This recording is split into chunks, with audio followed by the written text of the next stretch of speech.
नमस्कार दोस्तों। ये ऑन कर दो सर। On on. हाँ, सेकंड ऑल्सो। नमस्कार दोस्तों। जो देरी हुई उसके लिए हम क्षमा चाहते हैं। थोड़ा हम देर से शुरू हो रही है प्रेस कॉन्फ्रेंस। मैं यहाँ प्रेस कॉन्फ्रेंस में रेवंत रेड्डी जी का, उत्तम जी का, भट्टी विक्रमार्का जी का, कोमाटी रेड्डी जी का और बलराम नायक जी का यहाँ स्वागत करता हूँ। सबसे पहले मैं अनुरोध करूँगा उत्तम रेड्डी जी से, वो अपनी बात रखेंगे, उसके बाद रेवंत जी बात करेंगे।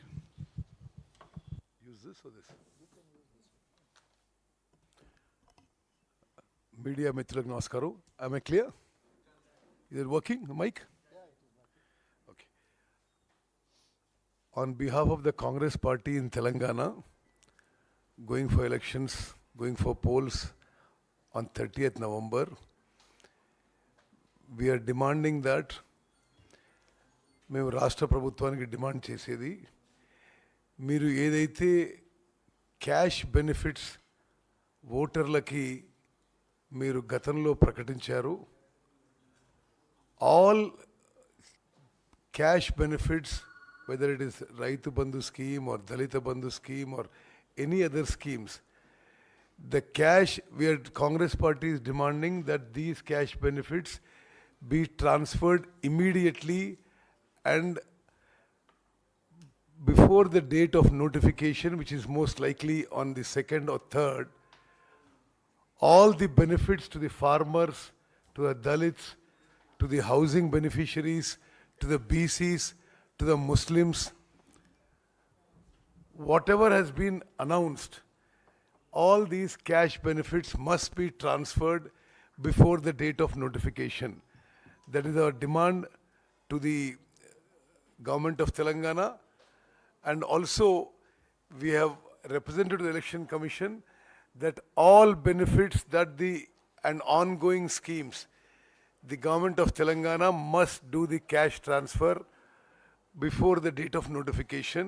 That has been our primary demand. Also,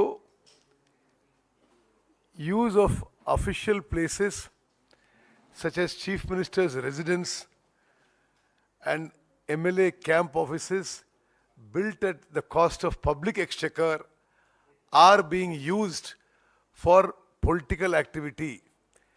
Since the model code of conduct has come into place, we have represented to the Election Commission of India that these official buildings, official bungalows, not be used for BRS party political activity. This is a representation we have submitted to the Election Commission of India yesterday. Also, in the allocation of election duties to officers, we have represented that officers who have been favoring the BRS party out of the way for the last 9.5 years, they not be assigned key critical election duties. We have also demanded that direct IAS and IPS officers should be posted as SPs and collectors of all districts.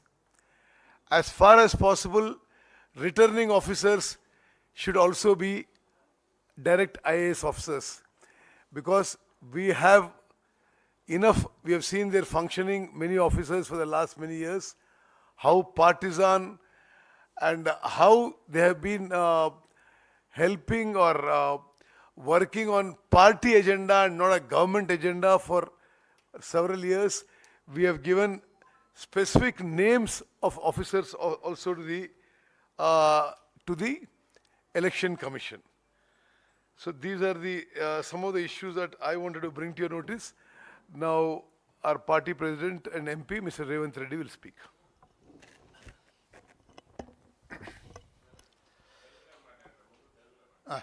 Media మిత్రులకు నమస్కారం. నిన్న కేంద్ర ఎన్నికల అధికారికి Congress party తరఫున మేము వినతి పత్రాన్ని ఇవ్వడం జరిగింది.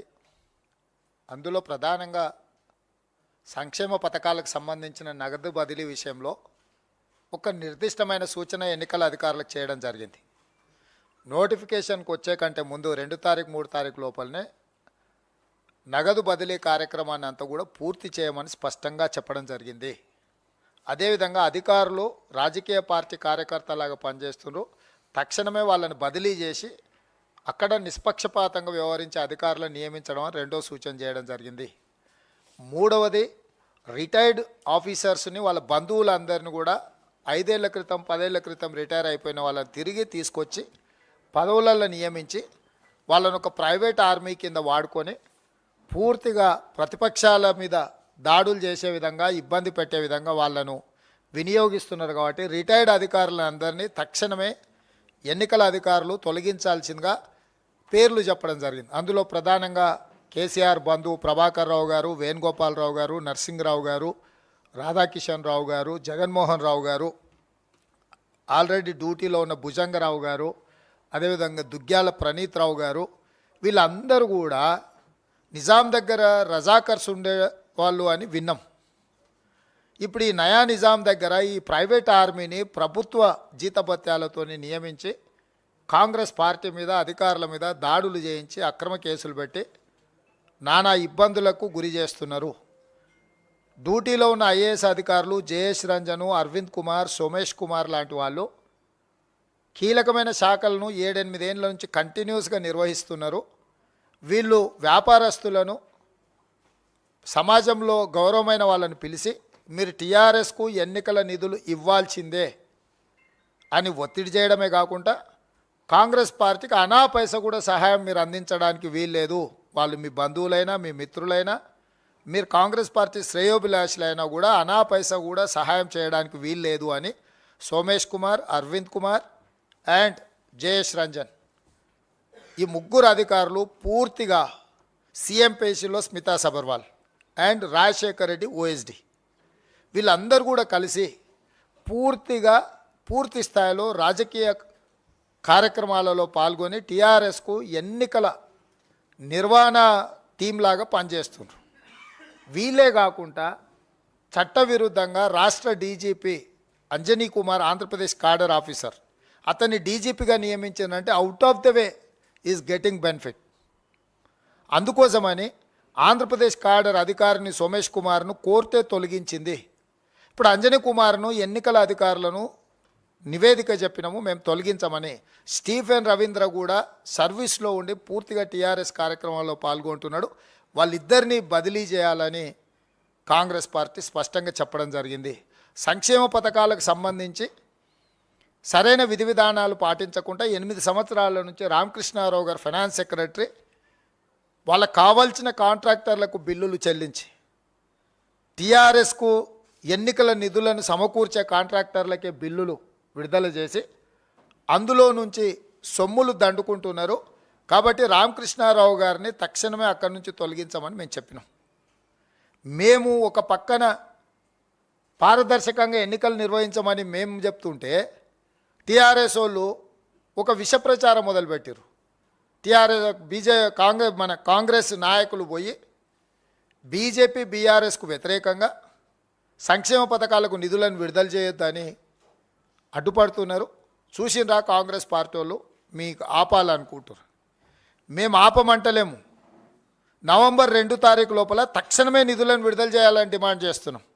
నవంబర్ 3 నుంచి నామినేషన్ల ప్రక్రియ మొదలవుతుంది. కాబట్టి ఈ లోపల అధికారులు రైతు బంధు కావచ్చు, దళిత బంధు కావచ్చు, కళ్యాణ లక్ష్మి కావచ్చు, షాదీ ముబారక్ కావచ్చు, గృహలక్ష్మి కావచ్చు, బీసీ బంధు కావచ్చు, వీటన్నిటి నిధులు ఏవైతే గతంలో మంజూరైనవో నవంబర్ 2 తారీఖు లోపల నిధులను అన్నిటిని కూడా విడుదల చేయమని మేము స్పష్టంగా అధికారులకు చెప్పినాము. ఇప్పుడు కూడా తెలంగాణ ప్రభుత్వాన్ని, అక్కడ రాష్ట్రంలో బాధ్యత ఉన్న చీఫ్ సెక్రటరీని నేను డిమాండ్ చేస్తున్నాం కాంగ్రెస్ పార్టీ తరఫున, తక్షణమే నవంబర్ 2 తారీఖు లోపల ఈ సంక్షేమ పథకాలకు సంబంధించిన లబ్ధిదారులందరికీ కూడా చెల్లింపులు జరగాలి. ఒకవేళ కేసీఆర్ చెల్లింపులు చేయకపోతే ఇప్పుడు తీసుకుంటే 10,000 వస్తుంది రైతు బంధు, కాంగ్రెస్ అధికారంలోకి వస్తే 15,000 వస్తుంది. ఇప్పుడు పెన్షన్ తీసుకుంటే 2,000 వస్తుంది. కానీ ఒక్క నెల వాయిదా పడ్డదంటే వచ్చే నెల మేము 4,000 ఇస్తాం. పెండింగ్ ఉన్న అన్నిటిని కూడా క్లారిటీ ఇంకా ఈ మంత్ పెండింగ్ అయింది అనుకోండి. సో ఇవాళ ఏది వాయిదాలు పడ్డా కూడా కేసీఆర్ ఎన్నికలను కాంగ్రెస్ను అడ్డం పెట్టుకొని వాళ్ళకి ఏమీ చెల్లించకుండా దాన్ని రాజకీయ ప్రయోజనాల కోసం వినియోగించుకోవాలని ప్రయత్నం చేస్తుండు. కేసీఆర్ మాయలో ఎవరు పడరు. 10 సంవత్సరాల నుంచి కేసీఆర్ మాయమాటలు చూసినాం. హుజూరాబాద్ ఎన్నికలలో ఇల్లు తిరిగి దళిత బంధు రాసుకొచ్చారు. ఎంతమందికి విడుదల జరిగినాయి? ఆలేరు నియోజకవర్గంలో ఒక ఊరినే దత్తత తీసుకున్నాడు. దళిత బంధుకు ఊరంతా సక్కగా ఉన్నిళ్ళని గులగొట్టి నావు ఎక్కడ పోయినావు మా వెంకటరెడ్డి గారు చెప్పారు. వాసాలపల్లి ఆ పరిస్థితి ఏందో. చిన్నముల్కనూరు అని కరీంనగర్లో హుస్నాబాద్లో దత్తత తీసుకున్న గ్రామం ఉంది. 10 ఏళ్ళ నుంచి పూర్తి కాలే. సో కేసీఆర్ అనేవాడు ఏ మాట చెప్పినా అది అమలు చేయడు. ఇన్నాళ్ళు ఆయన ఏదో చేసినట్టు ఇప్పుడు మేమేదో అడ్డుకుంటున్నాం అన్నట్టు కాంగ్రెస్ మీద ఏదైతే విష ప్రచారం చేస్తున్నాడో ఇది తప్పుడు ప్రచారము. ఈ తప్పుడు ప్రచారాలు కూడా కేసీఆర్ను కాపాడలేవు. ప్రజలు నిర్ణయించుకున్నారు కేసీఆర్కు గుణపాఠం చెప్పాలని. ఇక మేడిగడ్డ విషయంలో అక్కడ సంఘ విద్రోహక శక్తులు ఏదో చర్యకు పాల్పడ్డాయి, బాంబులు పెట్టిండ్రు, పెద్ద శబ్దం వచ్చింది, పేలిపోయింది అక్కడ, అందుకే అవి కుంగిపోయినాయని. అంటే KCR logic and common sense కోల్పోయినామని నేను అనుకుంటున్నా. బాంబులు పెట్టి పేలిస్తే గాల్లోకి ఎగురుతాయి, భూమిలోకి కుంగిపోదు. ఇంత కనీస పరిజ్ఞానం 1వ తరగతి చదువుకున్నాను కూడా తెలుసు. దేంట్లోనైనా ల్యాండ్ మైన్ పెట్టినా, ఏమైనా డెటనేటర్లు పెట్టినా, ఏవైనా బాంబులు పెట్టి ఏదైనా పేలిస్తే, అసాంఘిక శక్తులు ఏదైనా పేలుడు పదార్థాలు ఉపయోగిస్తే పేలి గాల్లోకి ఎగురుతాయి, భూమిలోకి కుంగదు. మేడిగడ్డ ఎందుకు భూమిలోకి కుంగింది? కింద అపారమైన బొగ్గు నిక్షేపాలు ఉన్నాయి. మట్టి అయితే లేయర్స్ ఫార్మేషన్ ఉంటుంది, ఒక స్టేజ్ తర్వాత స్ట్రాంగ్ ఉంటుంది. బొగ్గు నిక్షేపాలు ఉన్నప్పుడు వాటి మధ్యలో గ్యాప్లు ఉంటాయి. సో ప్రెషర్ పడ్డప్పుడు ఆ వాటర్ కానీ ప్రాజెక్ట్ కానీ ప్రెషర్ పడ్డప్పుడు కింద సాయిల్ రీసెటిల్ అయిపోయినప్పుడు అవి కదిలినాయి. కదలడంతో ఈ కంపోజిషన్ అంతా మారిపోయింది, దాంతో అవి కుంగిపోయినాయి. ఇది నిర్మాణ నాణ్యతా లోపము. సాయిల్ టెస్ట్ చేయాలి. మనం చిన్న ఇల్లు కట్టుకుంటే కూడా పిల్లర్లు తీయాలంటే గుంత కొట్టి దాని కోర్ కట్ చేసి ఈ భూమి పట్టింపు ఎంత ఉందో ల్యాబ్కు పంపించేసి ఎక్కడ మనకు ఉందో అని అంత లోతు మనం తీసి బునియాదులు తీసి కడతాం. ఇంత పెద్ద ప్రాజెక్టు 1,50,000 కోట్లతో కట్టే కాళేశ్వరం 1000 ఏళ్ళైనా ఉండాల్సిన కాళేశ్వర ప్రాజెక్టు నిర్మాణంలో ఆ ప్రాంతం అపారమైన బొగ్గు గనులు ఉన్నాయి. అసలు అపారమైన బొగ్గు గనులు ఉన్నప్పుడు సాంకేతికంగా ఏం జాగ్రత్తలు తీసుకోవాలనో ఆలోచించకుండా కక్కుర్తిపడి మీద గాల్లో మేడలు కట్టినట్టు మేడిగడ్డ ప్రాజెక్టు కట్టి ఈరోజు అది కుంగిపోతే ఆ ఎల్ఎన్టీ కంపెనీని బ్లాక్ లిస్ట్ చేయకుండా, ఇమ్మీడియట్గా క్రిమినల్ కేసులు పెట్టి అరెస్టులు చేయకుండా, ఆ కంపెనీ ఇచ్చిన లంచాలకు కక్కుర్తిపడి ఇప్పుడు వాళ్ళ మీద ఏమైనా చర్యలు తీసుకోవడానికి పోతే ఇచ్చిన లంచాల లెక్కలు చెప్తారని వాళ్ళని కాపాడడానికి మావోయిస్టుల మీద, సంఘ విద్రోహక శక్తుల మీద నెపాన్ని నెట్టేసి మేడిగడ్డ కుంగిపోవడం నుంచి తప్పించుకోవాలనే ప్రయత్నం చేస్తుండ్రు. ఇవాళ మేడిగడ్డ కాదు, కేసీఆర్ కుంగిపోయే పరిస్థితి వచ్చింది, కేసీఆర్ జైలుకు పోయే పరిస్థితి వచ్చింది ఈ ప్రాజెక్టుల వల్ల, ఈ తప్పుడు నిర్ణయాల వల్ల. అందుకే తెలంగాణ ప్రజలకు, ఓటర్లకి మేము స్పష్టంగా విజ్ఞప్తి చేస్తున్నాము. సంక్షేమాన్ని కనిపెట్టిందే కాంగ్రెస్ పార్టీ, సంక్షేమాన్ని పేదలకు దరిచేర్చిందే కాంగ్రెస్ పార్టీ. కాబట్టి కాంగ్రెస్ పార్టీ ఈరోజు స్పష్టంగా డిమాండ్ చేస్తుంది, రైతు బంధు, దళిత బంధు, బీసీ బంధు, కళ్యాణ లక్ష్మి, షాదీ ముబారక్, ఇతర పథకాలన్నిటిని కూడా నవంబర్ 2 తారీఖు లోపలనే లబ్ధిదారుల ఖాతాలలో 100% నగదు బదిలీ చెయ్యాలి. ఇది నిర్దిష్టమైన డిమాండ్ కాంగ్రెస్ పార్టీ నుంచి అని నేను మీడియా మిత్రులందరికీ తెలియజేస్తున్నా. సెంట్రల్ ఫస్ట్ డ్యామ్ సేఫ్టీ అధికారులు వచ్చిండ్రు కేంద్ర ప్రభుత్వం నుంచి. డ్యామ్ సేఫ్టీ అధికారులు ఏం పరిశీలించారు, ఏం నివేదిక కేంద్ర ప్రభుత్వం ఎందుకు బయట పెడతలేదు? ఏంది నరేంద్ర మోడీ, చంద్రశేఖరరావు లాలూచి? అంటే మీకు ప్రొటెక్షన్ మనీ ఇచ్చిండు కాబట్టి మీరు కూడా కేసీఆర్ అవినీతిని కప్పిపుస్తున్నారు. కేంద్రం నుంచి, జలవనరుల శాఖ నుంచి డ్యామ్ సేఫ్టీ అధికారులు అక్కడికి వచ్చి క్షేత్రస్థాయిలో పర్యటించి పరిశీలించి నివేదిక తయారు చేసినప్పుడు నివేదికను బహిరంగపరచడానికి డ్యామ్ సేఫ్టీ అధికారులకు వచ్చిన ఇబ్బంది ఏంది? అంటే ఈ అంశాన్ని కూడా తప్పుదోవ పట్టించి బీఆర్ఎస్ను కాపాడడానికి కేంద్ర ప్రభుత్వం పనిచేస్తుంది. కాబట్టి ఈ డ్యామ్ సేఫ్టీ నివేదిక వచ్చిన తర్వాత అది సిబిఐని విచారణ చేయమని అడగాలనా, సెంట్రల్ విజిలెన్స్ నివేదిక అడగాలనా, లేకపోతే డైరెక్ట్గా క్రిమినల్ కేస్ ఫైల్ చేసి అరెస్టు చేసి విచారణ చేయాలని అనే దాని మీద స్పష్టంగా సాంకేతిక నిపుణులతో మాట్లాడి చెప్పడం జరుగుతుంది.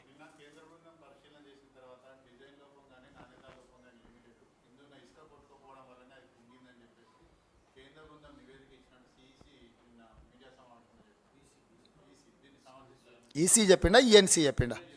మురళీధరరావు. ఎవరా మురళీధరరావు? ఎన్నేళ్ల కింద రిటైర్ అయ్యాడు? ఎందుకు పదవిలో కొనసాగుతున్నాడు? కేసీఆర్కి ఆయనకున్న బంధుత్వం ఏంది? ఇట్లాంటి వాళ్ళని పెట్టుకున్నదే అట్లాంటి దోపిడీకి పాల్పడడానికి. ఈఎన్సీ మురళీధరరావు 6 ఏళ్ల కింద రిటైర్ అయ్యిండు. రిటైర్ అయిన అధికారిని పెట్టి ఈ 1000 కోట్ల రూపాయలు దోపిడీకి పాల్పడుతున్నాడు. 12 years బ్యాక్ అంట. సో 12 సంవత్సరాల క్రితం రిటైర్ అయిపోయిన అధికారి అంత కీలకమైన బాధ్యత ఇచ్చినప్పుడు వాళ్ళ కుల సంఘ నాయకుడిని కాపాడుకోకపోతే లేకపోతే ప్రజల సొమ్ములను కాపాడతాడా? ఈఎన్సీ మురళీధరరావు డ్యామ్ సేఫ్టీ అధికారుల కంటే ముందే ఈయన ముందుకు వచ్చే పత్రికా ప్రకటన చేసిండంటే ఏం జరుగుతుంది? కింద ఇసుక కొట్టుకపోదా అని అంచనా వేయాల్సిన అవసరం లేదా? మనం ఇల్లు కడితే ఉంటుందా కుంగుతుందా అనేది మనం అంచనా వేసుకోమా? ఆర్కిటెక్ట్ని ఎందుకు పెట్టుకుంటాం? CDPO, central designs projects office వాళ్ళు మొత్తం ఈఎన్సీలు అందరూ కూర్చొని ఏ ప్రాజెక్ట్ అయినా కట్టాలనుకున్నప్పుడు specific drawings state government approval ఇచ్చినాకనే కట్టాలి. మరి ఇమ్మీడియట్గా అది అప్రూవల్ ఇచ్చిన అధికారులను అరెస్ట్ చేయండి. ఎవరు అడ్డుకుంటున్నారు?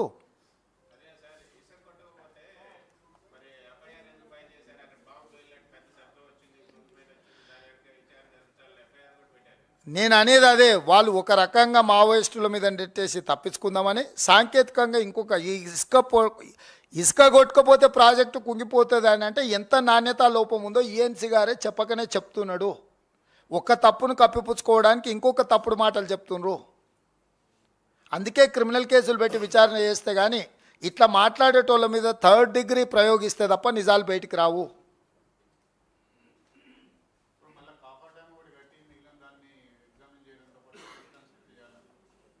ఇప్పుడు దాని రిపేర్ ఏం చేస్తాడు, రెనోవేషన్ ఏం చేస్తాడు అనేది సెకండరీ. జరిగిన తప్పిదానికి శిక్ష ఎవరికి, నేరం చేసింది ఎవరు, శిక్షించాల్సింది ఎవరిని ఫస్ట్ ఇది నిర్ధారించండి. తర్వాత రిపేర్సు, రెనోవేషను, రిస్టరేషన్ అనేది మళ్ళీ చూద్దాం. కేంద్రం అనేది ప్రొటెక్షన్ మనీ తీసుకుంది కదా. నేను మొదటి నుంచి చెప్తున్నాను, నేను ఎప్పుడు చెప్పినా మీరు ఇంటర్నే లేరు. కేసీఆర్ సంపాదించిన అక్రమ సంపాదనలో ఢిల్లీకి కప్పం కడుతున్నాడు.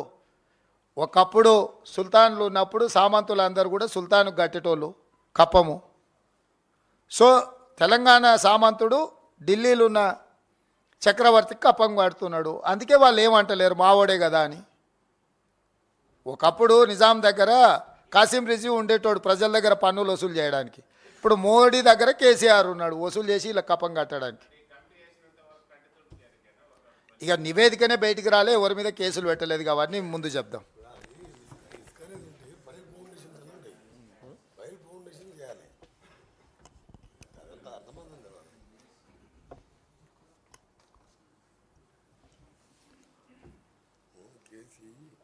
మీడియా మిత్రులందరికీ నమస్కారం.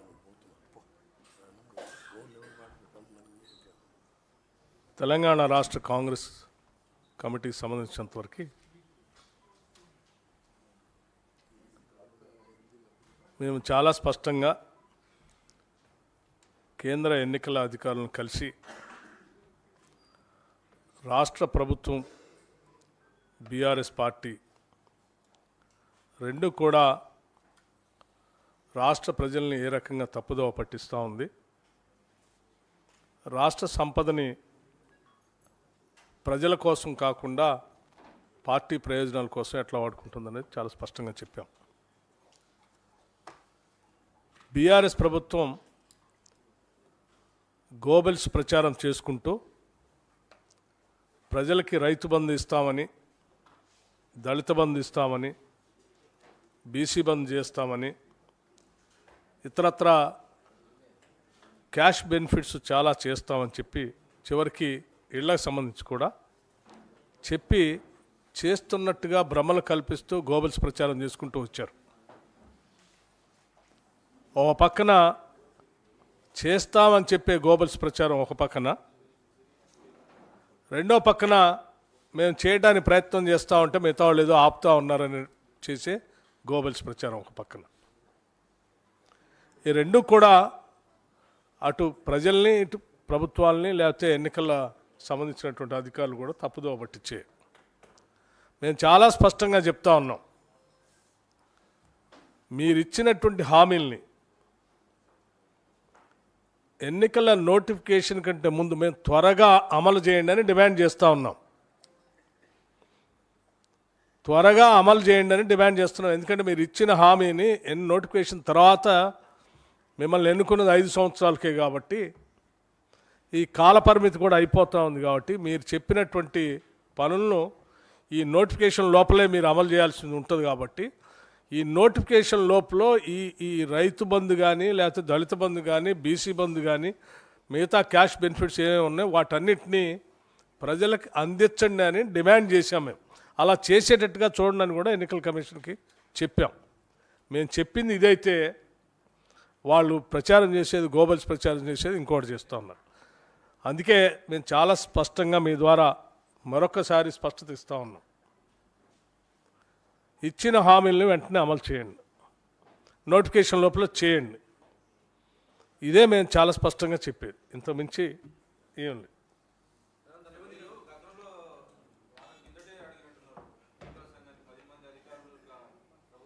సరే, వాటికి సంబంధించి మీ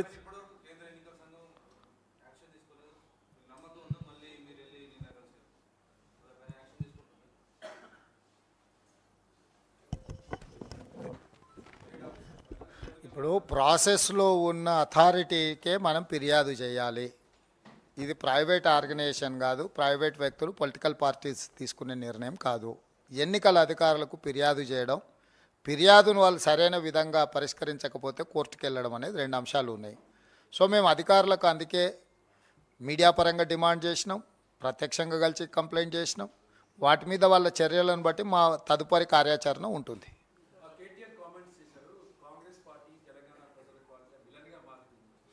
ఇప్పుడు నేను అనేది ఏంటంటే, చార్లెస్ శోభరాజ్, బిల్లా రంగాలు, దావుద్ ఇబ్రాహింలు ఎప్పుడైనా వాళ్ళ నేరాన్ని ఒప్పుకున్నారా? మా అంత దేశభక్తులు లేరు, మా అంత జాతి కోసం అంకితమైన వాళ్ళు లేరని చెప్పిండ్రు. కేటీఆర్ కూడా ఆ కోవకు చెందినోడే కదా. హరీషు, కేటీఆర్, చంద్రశేఖరరావు అనేట ఆయన ఓ బిల్లా రంగా, ఓ చార్లెస్ శోభరాజ్ లాంటి వాళ్ళు ఎప్పుడు కూడా ప్రజల పక్షాన ప్రతిపక్షాలు లేవనెత్తుతున్న అంశాలకు సమాధానం చెప్పరు, ఎదురుదాడి చేస్తారు. కాంగ్రెస్ ఏం చేసిందని 10 ఏళ్ళ నుంచి నువ్వు ఉంటే కాంగ్రెస్ ఏం చేస్తుంది? కాంగ్రెస్ డిమాండ్ చేస్తుంది, కాంగ్రెస్ డిమాండ్ చేస్తుంది. పాలకపక్షం నిర్ణయాలు తీసుకోవాలి, పరిపాలన చేయాలి, ప్రతిపక్షాలు సలహాలు సూచనలు ఇవ్వాలి, అవసరమైతే నిరసనలు, ధర్నాలు, రాస్తారోకోలు, బందులు చేయాలి.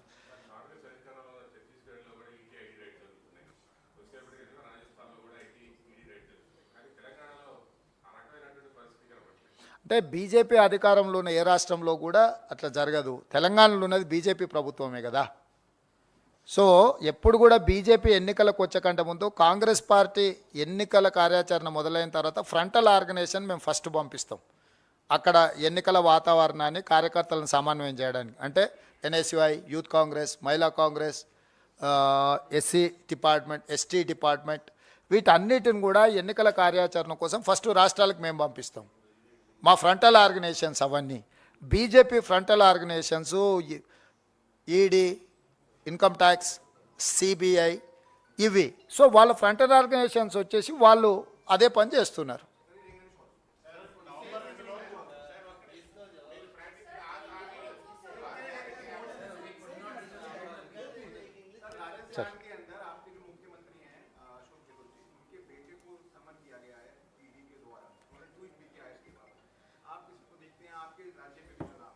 मैं एक ही बात का साफ कहना चाहता हूँ, कल हम लोग इलेक्शन कमीशन ऑफ इंडिया से मिले.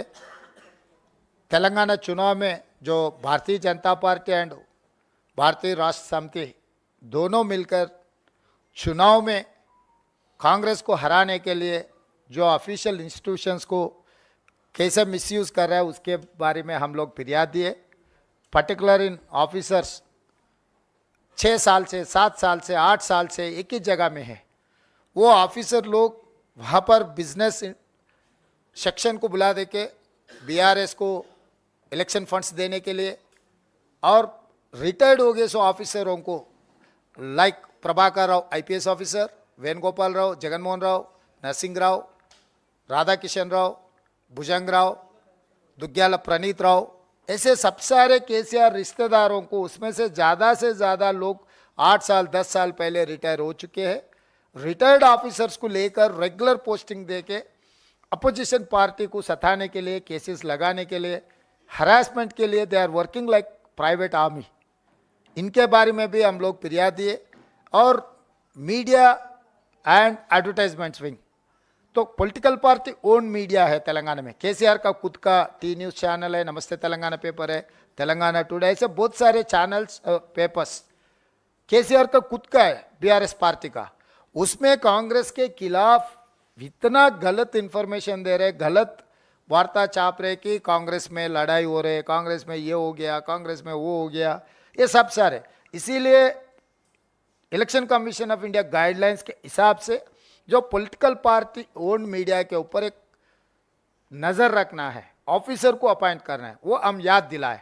दूसरी तरफ रेगुलर मीडिया चैनल्स के ऊपर दबावट लाकर अपोजिशन के लिए कोई स्पेस ही नहीं दे रहा है। मतलब कंप्लीट रूलिंग पार्टी का जो कैंपेनिंग है, रूलिंग पार्टी नेता लोग जो स्टेटमेंट दे रहे हैं वो ही दिखा रहा है। तो न्यूज़ चैनल्स में भी हमारा हिस्सा हमको ज़रूर देना है। We are principal opposition party, we have to get our own share. So ये भी उन लोगों के नज़र में हम लेकर गए। और खासकर तेलंगाना जो DGP Anjani Kumar, he belongs to Andhra Pradesh cadre officer. Andhra Pradesh cadre officer, he has got out of the way benefit being on a DGP. तो आउट ऑफ द वे जिसको जब बेनिफिट मिला है वो सरकार के साथ और केसीआर के साथ काम कर रहा है, उनको तुरंत वहाँ से निकालने के लिए हम लोग फिरियाद दिए। इसीलिए हम लोग इलेक्शन कमीशन ऑफ इंडिया से जितना भी हम लोग कंप्लेंट दिए उसके ऊपर तुरंत एक्शन लेना। ये एक्शन अगर नहीं लिए तो आगे हमारे कार्रवाई कैसे रहना हम लोग सोचेंगे।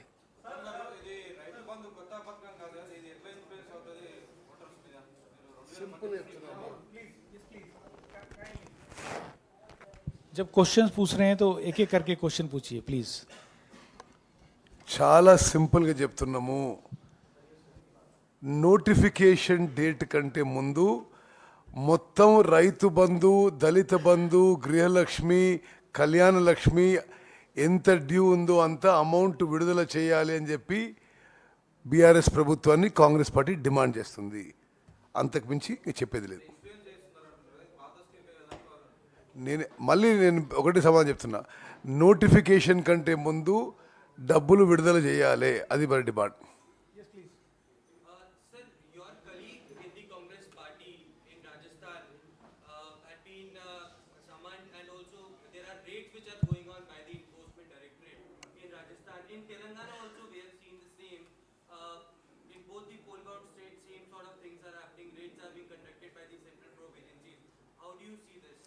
See, you yourself pointed out, and it's there all over the media, in Congress-ruled states, the BJP is using the enforcement agencies, Enforcement Directorate or CBI or Income Tax, to harass, intimidate, and create a reign of terror on Congress leaders or Congress associates. In Telangana, it's not happening. I mean, nobody in BRS party, no BRS party leaders, BRS party associate businessmen, nobody is being, even touched. Very, very clearly in Telangana, BRS and BJP are working together.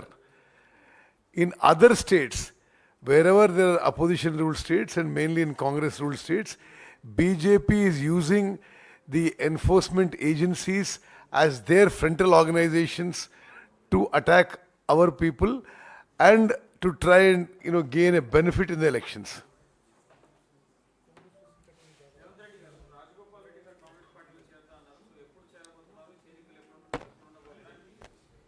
చేరతా అన్నారని వారే చెప్పిండ్రు. ఎప్పుడు చేరేది కూడా వారే చెప్తారు. వారికి ఆ పూర్తి స్వేచ్ఛ కాంగ్రెస్ పార్టీ ఇచ్చింది. వారు ఎప్పుడు చేరాలనుకుంటే అప్పుడు చేయవచ్చు.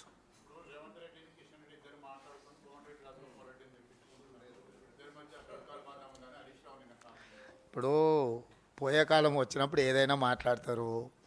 మొత్తం మోడీనే అడుగుతా చేరమని చెప్పి.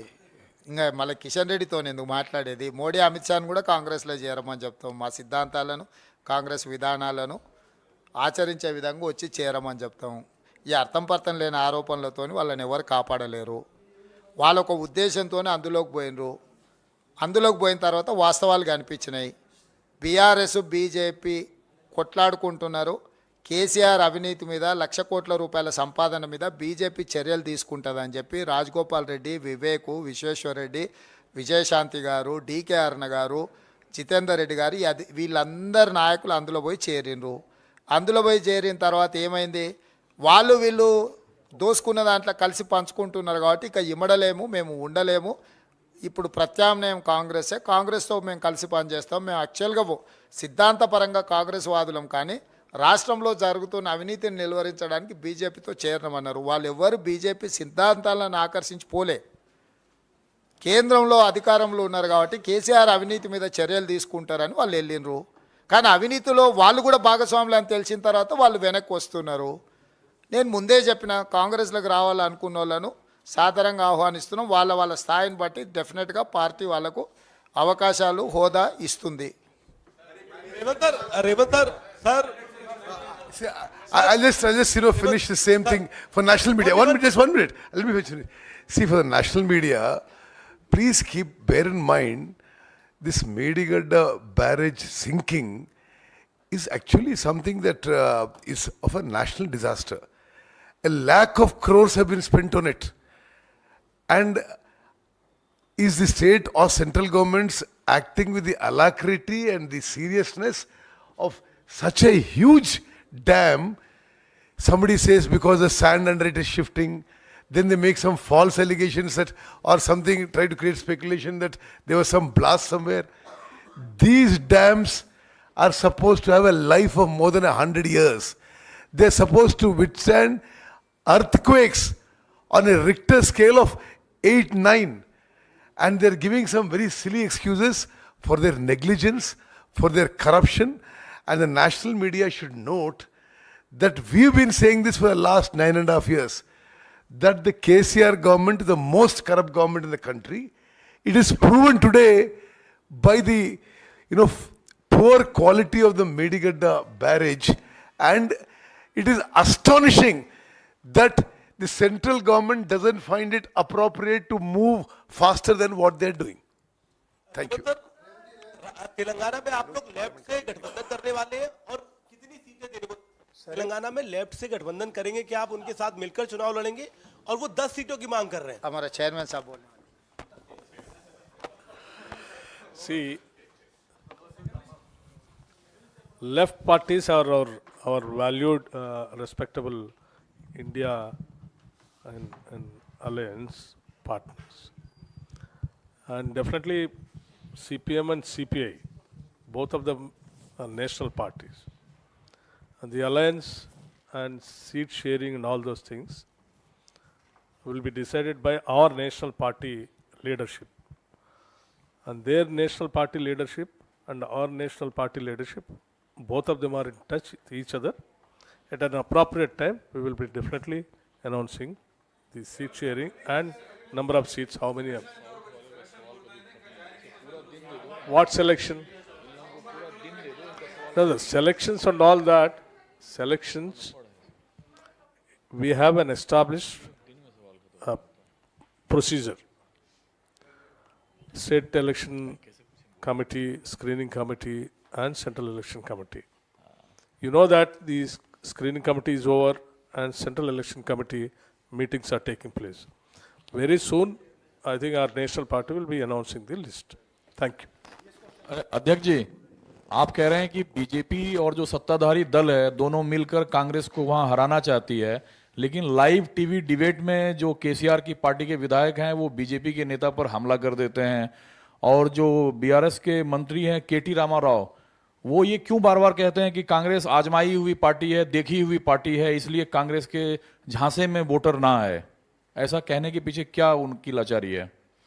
तो मैं एक बात साफ कहना चाहता हूँ, अगर कांग्रेस कोई मैदान में कांग्रेस का कुछ है नहीं है तो इतना डर क्यों? केसीआर और केटीआर बार बार कांग्रेस के खिलाफ क्यों बोल रहे? और बीजेपी बीआरएस दोनों के बारे में बात कर रहे हैं. अब तीसरे दोस्त को आप भूल जा रहे conveniently. BJP BRS MIM, that is one gang. चड्डी गैंग। तो ये चड्डी गैंग वाला तीनों मिलकर तेलंगाना को लूटने के लिए कोशिश कर रहा है। वो कुछ कहावत है ना, हाथी का दांत खाने का लगे दिखाने का लगे। तो इस अलायंस में कुछ लोग सामने दिखते, कुछ लोग पीछे रहते।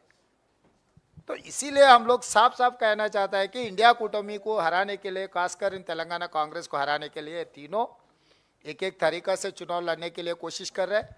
जो कर्नाटक में हुआ, हम कर्नाटक चुनाव से पहले हम कहा था बीजेपी और जेडीएस दोनों का गठबंधन है, इसीलिए अलग अलग चुनाव लड़ रहा है। एमआईएम भी कुछ सीटों में चुनाव लड़ने के लिए कोशिश कर रहे हैं। तो एंटी इनकम्बेंसी सरकार के खिलाफ जो वोट है, उन लोगों में वोट काटने के लिए ये तरीका से चुनाव लड़ रहे हैं। असेंबली होने के बाद पार्लियामेंट इलेक्शन में वो दोनों वो पार्टियों का गठबंधन होने वाले। आज वही साफ साफ दिख रहा है आंखों के सामने, JDS and BJP together they are going to contest parliament election. It is similar in Telangana. अभी असेंबली चुनाव में बीआरएस बीजेपी अलग अलग चुनाव लड़ेंगे। असेंबली खत्म होते ही उन लोगों का गठबंधन हो जाने वाले। सीट भी बांट लिए, 7 seat BJP, 9 seat BRS, 1 seat MIM. तो ये पूरा उन लोगों का चर्चा भी हो गए, गठबंधन भी हो गए। आगे आपको पता लगेगा कि जनवरी फरवरी में। रेवंत साहब, आपके जवाब में मेरे सवालों का भी जवाब था, पर उसमें मैं एक एक्सटेंशन पूछ लेती हूँ आपसे। There are no permanent enemies and friends in politics से। क्या आपको लगता है कि आप इस बात की गारंटी देते हैं कि कहा जा रहा है नेक टू नेक फाइट है आपकी और बीआरएस की, तो कहीं एआईएमआईएम के साथ आप लोग नजर नहीं आएंगे अगर जरूरत पड़ी सरकार बनाने की तेलंगाना में, क्योंकि काफी मुश्किल हालात में आप वहां तक पहुंचेंगे? और दूसरा कि लोकसभा का भी जिक्र किया, तो क्या आप इस बात की भी गारंटी देते हैं कि किसी भी तरह से इंडिया पार्टीज बीआरएस के साथ नहीं नजर आएंगी? क्योंकि कई इंडिया पार्टीज के दल बहुत करीब हैं बीआरएस के से, चाहे वो नीतीश कुमार हो या अखिलेश यादव। मैं ये 2 चीज़ों के लिए मैं साफ साफ कहना चाहता हूँ। अब 40 साल चुनाव का जो रिजल्ट आया वो रिजल्ट देखो। तेलुगु स्पीकिंग स्टेट्स में कोई ऐसे हंग असेंबली देना, नहीं तो कम मेजॉरिटी देना, कुछ होता ही नहीं।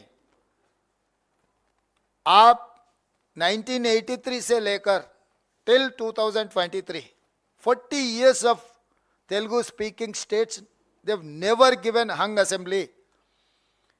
That is why I'm confidently making my statement on record. We are going to form the government with 2/3 majority. तो आप कोई चिंता करने का जरूरी नहीं है। हम लोग एमआईएम के साथ जाएंगे, एमआईएम के साथ और बीजेपी के साथ कांग्रेस को तो वो सवाल ही नहीं है। और असदुद्दीन ओवैसी उनके बड़े भाई अमित भाई को छोड़कर हमारे कने क्यों आएंगे? अमित भाई, असद भाई, अदानी प्रधानी जैसा जोड़ी है, डबल इंजन। असद और अमित ये डबल इंजन है। ये डबल इंजन को आप अलग अलग नहीं कर सकते। अगर एक इंजन फेल हो गए तो दूसरे इंजन ऑटोमेटिकली गिर जाएंगे। तो हमको कोई चिंता नहीं, आप भी कोई चिंता करने का जरूरी नहीं है। आने वाले चुनाव में साफ साफ कांग्रेस पार्टी की सरकार बनने वाले है तेलंगाना में।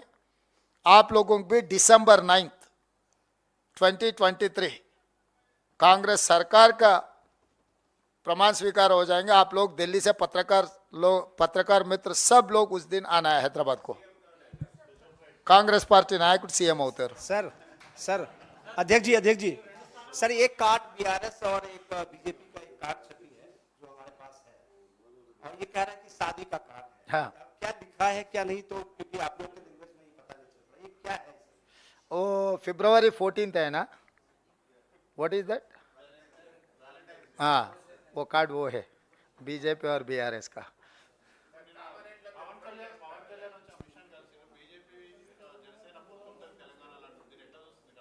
ఎట్లా చూడం, వాళ్ళు ఎట్లా అనుకుంటున్నారో అట్లనే చూస్తాం. కేఏపాలను కూడా కలుపుకుంటే బాగుంటుందని అనుకుంటున్నాం వాళ్ళతో పాటు. పార్టీ ఆదేశిస్తే లేదు, నేను అవన్నీ అనట్లేదు. పొత్తులా కలుస్తున్నారంటే చాలామందిని కలుపుకోవచ్చు అని సూచన చేసిన. కామారెడ్డి విషయానికి వస్తే కొడంగల్లో 2009 తెలంగాణ ఉద్యమం జరుగుతున్నప్పుడు తెలంగాణ రాష్ట్ర సాధన కోసం చంద్రశేఖరరావు గారు మహబూబ్ నగర్ పార్లమెంటు నుంచి ఎన్నికల బరిలో దిగిండు, అక్కడి ప్రజలు ఓటేసి గెలిపించిండ్రు. తెలంగాణ రాష్ట్రం వచ్చిన తర్వాత 10 సంవత్సరాల అత్యధికంగా మహబూబ్ నగర్ జిల్లా ప్రజలకు మేలు జరగవలసి ఉండే. చంద్రశేఖరరావు గారు పూర్తి స్థాయిలో పాలమూరు జిల్లాను పసిడి పంటలతోనే అభివృద్ధి చేసిన అంటుండు. నువ్వు చెప్పింది నిజమైతే కొడంగల్ శాసనసభ నియోజకవర్గంలో మన ఇద్దరం ఎన్నికల బరిలో తలపడదాము, మీరు కొడంగల్కు రాండి అని పిలిచిన. ఎందుకంటే మహబూబ్నగర్ పార్లమెంట్లో కొడంగల్ అసెంబ్లీ కూడా ఒక భాగము. కేసీఆర్కు సూటిగా నువ్వు నిజంగానే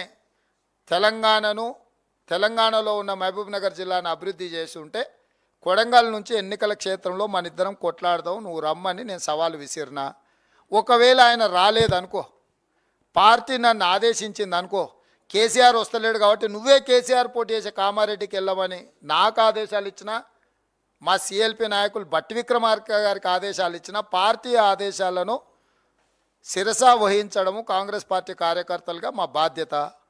బట్టి గారైనా రేవంత్ రెడ్డి గారైనా పార్టీ ఆదేశిస్తే అది కామారెడ్డి అయినా సిరిసిల్ల అయినా తండ్రి కొడుకులను చిత్తుగా ఓడించడానికి మేమిద్దరం సిద్ధంగా ఉన్నాం. ఇక చెరొక చోట చేస్తామా ఎట్లా చేస్తాం అనేది పార్టీ ఆదేశాలు.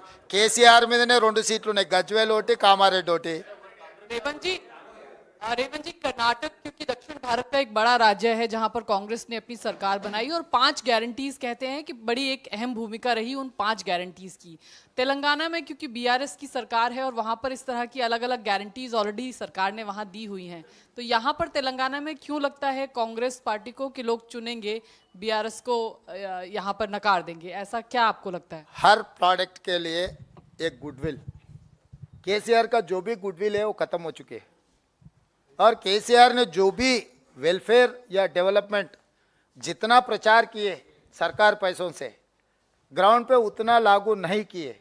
इसीलिए आज के तारीख में जो तेलंगाना हासिल करने के बाद 2 बार मौका दिया केसीआर को मुख्यमंत्री बनने के लिए, बीआरएस सरकार चलाने के लिए 10 साल में 22,75,000 करोड़ तेलंगाना सरकार के बजट है 10 साल के।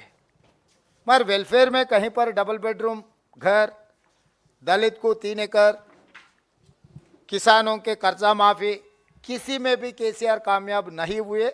इसीलिए हम लोग 6 गारंटी लेकर श्रीमती सोनिया गांधी जी सितंबर 17 को 6 गारंटियों के बारे में हैदराबाद में बहुत बड़ा जलसा, पूरा हिंदुस्तान में चिदम्बरम जी ये कहा 50 साल में कभी मैं इतना बड़ा जलसा नहीं देखा, this is one of the best performance, and 18 years to 25 years age group was more than 40-50%. This is what Chidambaram ji has made in a statement. That is for us an appreciation. तो ये तरीका से हम लोग चुनाव लड़ने के लिए जा रहे हैं। केसीआर एंड केसीआर परिवार ने तेलंगाना को लूट लिए, इसीलिए उन लोगों के ऊपर भरोसा टूट गए। अभी लोग उन लोगों को हराने के लिए इस चुनाव में वोट देने वाले हैं, कांग्रेस की सरकार बनने वाले जैसे कर्नाटक में बनाए। Revan ji, last question, Revan ji, what is the difficulties in seat sharing between Congress and left? Did they ask any important sitting seats from Congress? मेरा दोस्त ये जवाब देने वाले हैं। No, I've question to already Revan ji. answered. I've already answered about on that. No, what is the difficulties? Did they ask any important There's sitting nothing. seats? There's nothing. See, the deliberations are taking place. Thank you very We'll much. announce it at appropriate time.